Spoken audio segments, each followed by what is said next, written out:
In this video, I will show you how you can find the recycle bin on the Galaxy Tab A9 or the A9 Plus 5G. Now, to do that, just open the Files app on your tablet, then tap on the three lines over here.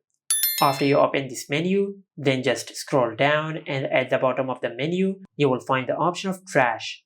Now, if you tap on Trash, you will find all the files which you have deleted recently. Now, to recover the files which you have deleted, just select the file which you want to recover, and after you do that, then tap on Restore.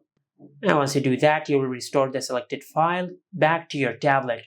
And one thing to keep in mind that the data you have deleted on your tablet will remain in this section for 30 days. After the 30 day is completed, your data will be permanently deleted from your tablet. So make sure you recover your data before the 30-day mark.